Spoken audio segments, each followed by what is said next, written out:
The uniqueness of the Cliffs has little to do with bricks and mortar and bunkers, for all our golf courses and clubhouses and wellness centers would be nothing without the rolling hills, winding streams, and peace and quiet of the Blue Ridge Mountains of the Carolinas. At the Cliffs, one membership affords your family full access to all 7 communities, all within minutes of each other. All are unique in elevation and amenities.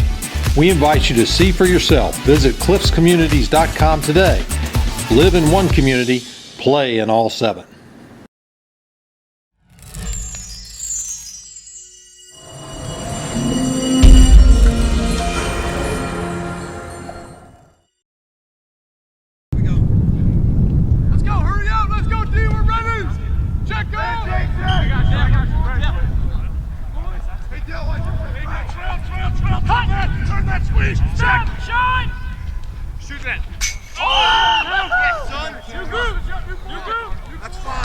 Welcome back to FurmanPaladins.com. It is so cold here, and as you can hear, car horns are going off around campus. It has gotten so cold, but the Furman men's lacrosse team has 3 weeks to prepare for the regular season. Their first here, their inaugural season here at Furman, and head coach Richie Meade knows there is no time to be wasted as they get ready to face 2 of the top 3 teams in college lacrosse right here on Stone Field. It's reality. You know, we've been talking about it for a year and a half, and you know, the reality is we got to play somebody on February 1st, and all we're really doing is, you know, the fall was about creating attitude and approach and how we kind of do things, and now we got to get a little bit more technical about execution and preparation. So the kids came back, and we've had 3 good practices so far. You know, we're going over all the fundamental things, making sure that we can understand what we're trying to do before we have to do it against somebody else, you know, because once you play against somebody else, it's always different. So we have to, you know, it's just all the things we talk about. It's going to take a lot of determination and effort, and our players are giving good effort. You know, they're prepared and enthusiastic, and that's all we can really hope for. And we got to try to give them the right things to help them be ready.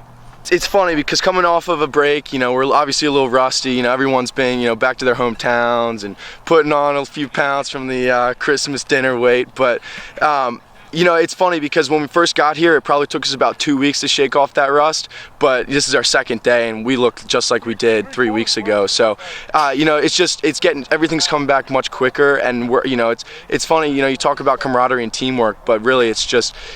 I know where every single one of my brothers is on the field, you know, and it's really fun to play with them, and you know, we're just really coming together. It's only going to get better from here. I grew up not 10 minutes from the stadium. That was it was my dream to play for Coach Meade there, and it eventually came true, just in a different venue, and followed him down here.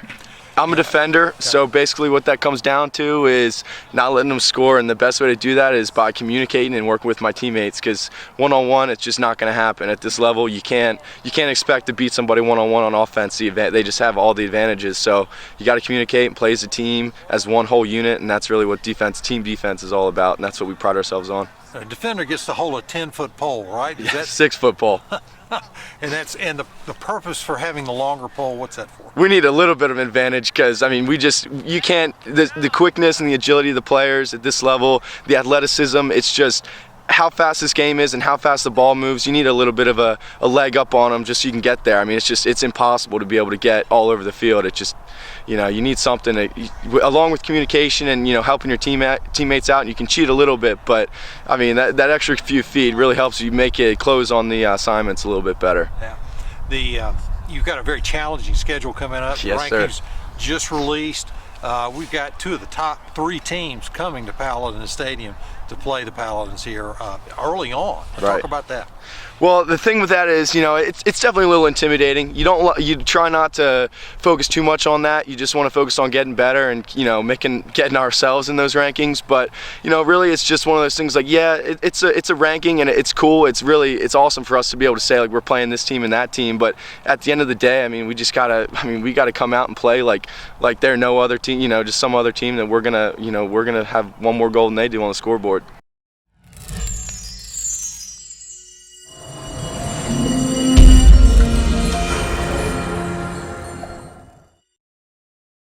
When the Furman Paladin football team takes to the road, they rely on Christopher Trucks of Greenville. Conveniently located at the intersection of Whitehorse Road and I-85 and serving Greenville in the upstate for over 60 years, Christopher Trucks offers a complete line of Freightliner, Western Star, Isuzu, and the popular Sprinter van series.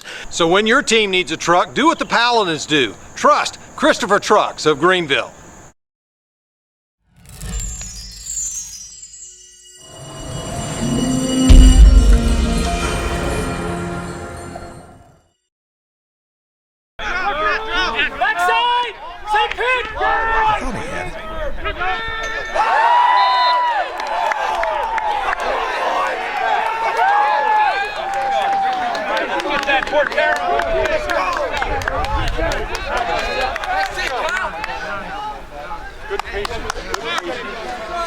Great patience. Good patience. Good job, Zach. Good patience, Daddy. Guys coming off on coach. Guys coming off on coach. JJ. Listen, they're cross-checking, right? Colin, so you gotta drive into it, take the contact, step away, and then go again, or pick on the ball. Okay, the poles are coming out, pick on the ball. Okay? That's right, Kale. Welcome back to FurmanPaladins.com. Big day today here in sun-washed Paladin Stadium as the Paladin men's lacrosse team played their very first exhibition game of their inaugural season here at Furman. They took on the Queen's University Royals here in Paladin Stadium and defeated the Royals by a score of 18-6 in a 5-quarter scrimmage. Paladins came out very strong on offense, scoring 5 goals very quickly. Had several lapses on the defensive end, particularly several penalties that Coach Meade wants them to shore up. He talks to us about what the Paladins need to do to take their next step as they get ready to take on the Lehigh Mountain Hawks, a top 10 team here in Paladin Stadium on February 1st. I don't think Queens played as well as they could have played, but you know, we were more concerned about us. I think we did some of the things that we practiced that was good. I think the guys gave great effort. Defensively, I thought we did okay. I'm not sure that they put the type of pressure on us that we're going to see moving forward. We were organized offensively. I think John's done a great job with getting the guys in a scheme, and they played pretty well together. The stick work was okay, and it was a good step forward. Nobody got banged up, and you know, it's better to have some success than not against a team like Queens. You would expect that a Division I team would have an advantage, and I think we did today. How do you build on this going forward? What's your first thoughts here? Well, you know, I think what you have to do is assess it realistically, okay?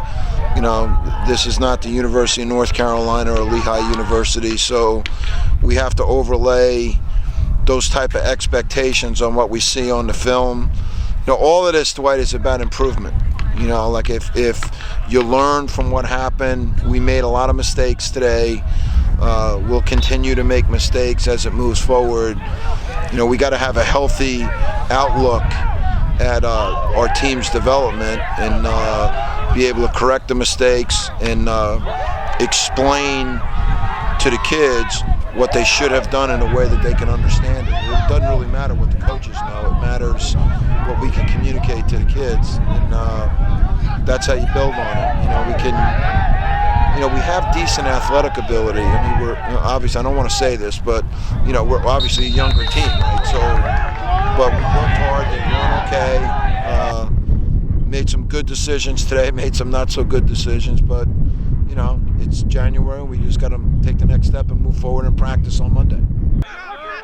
Kyle, you had the first goal today in today's game. That's gratifying. It's kind of the first goal in Furman history, at least in an exhibition. And as the season starts, talk about how that set up, first of all. It was a Billy play, which is our behind. So we go from behind. Our attackman made a great dodge, moved to our wing guy. Our wing guy also made a great dodge, Zach Coker. Rolled back, had a slide guy, he had 2 on him, moved it across, skipped past, and it was acceptable. Yeah. This game can change so quickly. I mean, you can go from disadvantage to advantage just in the snap of the fingers and a great pass. How is this team utilizing that, and how the coach is helping them do that? Well, coach was just explaining it's really easy to play when you're on top and it's easy to score. So for us to keep the momentum, big for us. But what's going to be big next week and Thursday and Saturday coming up is that how are you going to play from behind? How are you going to recover from goals scored against us? We got more possessions than we did in the fall at Duke. We were able to move it a lot more and get a little team offensive chemistry going, and we were able to put in a couple of goals today. I thought the offensive scheme was really good. It really seemed to catch them off guard right out of the box. We're passing the ball for a very young team, particularly good early in the season. Talk about that. Yeah, we've been putting a lot of more offenses than in the fall, so we're getting more chemistry. We're working together, and it's just coming together now in the season. Talk about your first goal. Tell us about it. So we had a wing dodge off the side, and just move inside, just beat my guy, and put it low off stick side.